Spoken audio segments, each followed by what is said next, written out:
नमस्कार। अक्सर ये सवाल मन में आता है कि राम ही कृष्ण हैं और कृष्ण ही राम। ऐसा क्यों कहते हैं? क्या ये दोनों दिव्य स्वरूप जिनकी हम इतनी भक्ति करते हैं असल में एक ही हैं? तो चलिए आज इसी गहरे आध्यात्मिक सच को हम शास्त्रों और कुछ अद्भुत दिव्य लीलाओं के प्रमाणों से समझने की कोशिश करते हैं। अब देखिए, इस विषय में आगे बढ़ने से पहले एक बात समझना बहुत जरूरी है। शास्त्रों के अनुसार भगवान के दिव्य स्वरूपों में, खास तौर पर राम और कृष्ण में किसी भी तरह का भेद करना ये सिर्फ एक दार्शनिक भूल नहीं है, बल्कि एक बहुत गंभीर आध्यात्मिक अपराध माना गया है। इसे कहते हैं नामापराध, और ये सबसे बड़े पापों में गिना जाता है।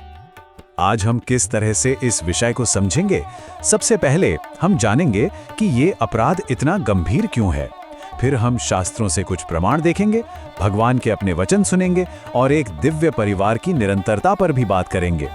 इसके बाद एक बहुत ही प्यारी कहानी है बचपन की, और अंत में हम उस एक शाश्वत सत्य पर पहुंचेंगे। तो शुरू करते हैं हमारे पहले खंड से, एक गंभीर आध्यात्मिक अपराध। आइए पहले ये समझते हैं कि भगवान के स्वरूपों में भेद करने का ये जो विषय है, ये इतना महत्वपूर्ण आखिर है क्यों?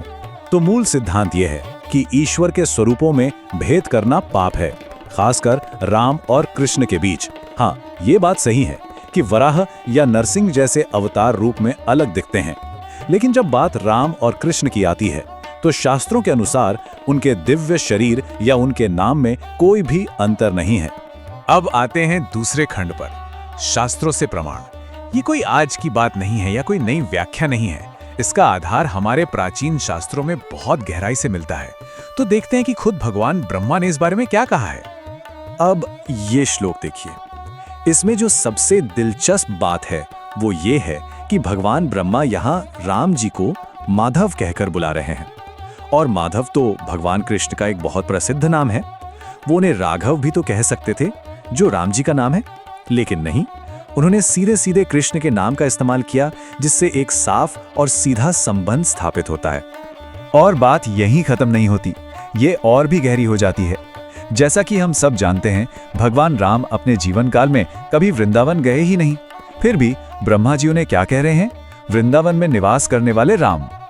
ये बात सीधे तौर पर उनकी कृष्ण के साथ अभिन्नता को और मजबूत करती है, क्योंकि वृंदावन तो कृष्ण का घर है। अब चलिए तीसरे खंड पे चलते हैं, भगवान का अपना वचन। अब तक हमने देखा कि शास्त्र क्या कहते हैं। अब देखते हैं कि स्वयं भगवान राम ने इस बारे में क्या प्रतिज्ञा की थी। इसकी एक कहानी है। जब दंडक वन के महान ऋषियों ने भगवान राम के उस मन को मोह लेने वाले रूप को देखा, तो उनके मन में उन्हें माधुर्य भाव से, यानी एक प्रियतम की तरह प्रेम करने की एक बहुत तीव्र इच्छा जागी। लेकिन उस अवतार में राम तो मर्यादा पुरुषोत्तम थे, वो अपने सिद्धांतों से बंधे हुए थे। और यही वो निर्णायक बिंदु आता है। भगवान राम ने उनकी इच्छा पूरी करने का वचन दिया।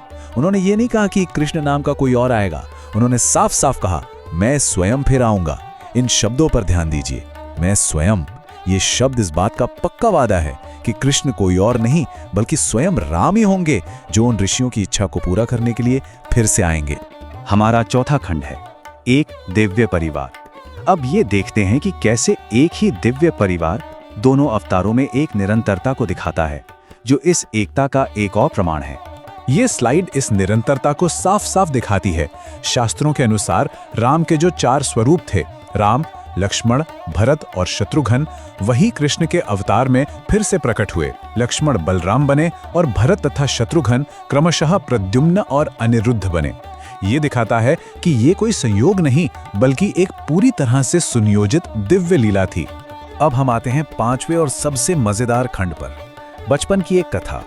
सारे तर्कों और प्रमाणों के बाद अब एक ऐसी कहानी सुनते हैं जो इस सत्य को सीधे सीधे उजागर कर देती है। और ये कहानी है कृष्ण के बचपन की। जरा सोचिए वो नजारा। एक शाम है, माँ यशोदा अपने प्यारे से कान्हा को सुलाने की कोशिश कर रही हैं और उन्हें कहानी सुना रही हैं। उन्होंने भगवान राम की कहानी सुनाना शुरू किया और कान्हा से कहा कि वो सुनते सुनते बीच बीच में हम कहते रहें, ताकि माँ को पता चले कि वो सोए नहीं हैं। तो कहानी शुरू हुई। अयोध्या में एक राजा थे राम, यशोदा कहती और कृष्ण जवाब देते, उनकी पत्नी का नाम सीता था। कहानी बड़े आराम से चल रही थी। लेकिन जैसे ही माँ यशोदा ने कहा कि पंचवटी में रावण ने सीता का हरण कर लिया, कृष्ण का हूं कहना अचानक बंद हो गया। वो एकदम खामोश हो गए। और उस खामोशी के बाद जो हुआ वो हैरान करने वाला था। बालकृष्ण अचानक गुस्से में उछल पड़े और चीखने लगे, लक्ष्मण, मेरा धनुष लाओ, फौरन मेरा धनुष लाओ। रावण ने सीता का हरण कर लिया है, मेरा धनुष लाओ। उस एक पल के लिए वो एक छोटे बच्चे नहीं थे, वो वापस अपने राम अवतार की स्मृति में पहुंच गए थे, अपनी सीता के हरण पर क्रोधित थे। अब ये देखकर तो माँ यशोदा घबरा गईं। उन्हें समझ ही नहीं आया कि उनके बच्चे को अचानक क्या हो गया है, ये लक्ष्मण कौन है। उधर कृष्ण को भी तुरंत एहसास हो गया कि अरे, उनकी दिव्य लीला तो भंग हो गई। जैसे ही उनकी माँ ने उन्हें गले लगाया, वो जल्दी से अपने उसी चंचल बाल रूप में वापस आ गए और अपनी माँ को ये सोचने पर मजबूर कर दिया कि ये शायद बस एक अजीब सा पल था जो गुजर गया। और अब हमारा आखिरी खंड, एक शाश्वत सत्य। तो ये सारे प्रमाण जो हमने देखे, चाहे वो शास्त्रों से हों, भगवान के अपने वचन हों या फिर ये दिव्य लीलाएं, ये सब हमें एक ही सत्य की ओर लेकर जाते हैं। तो अंतिम और सबसे महत्वपूर्ण बात यही है, राम ही कृष्ण हैं और कृष्ण ही राम। हाँ, नाम अलग हो सकते हैं, उनकी लीलाएं अलग हो सकती हैं। एक अवतार में मर्यादा का पालन है तो दूसरे में प्रेम का माधुर्य, लेकिन वो दिव्य शक्ति, वो परमात्मा एक ही है। तो अंत में ये एक सवाल हमारे लिए है, अगर इन दिव्य स्वरूपों में भेद देखना अज्ञान है और उनकी एकता को देखना ही सच्चा ज्ञान है, तो इसका हमारी अपनी आध्यात्मिक यात्रा और हमारी भक्ति के लिए क्या मतलब है? ये एक सवाल है जिस पर सोचना बनता है।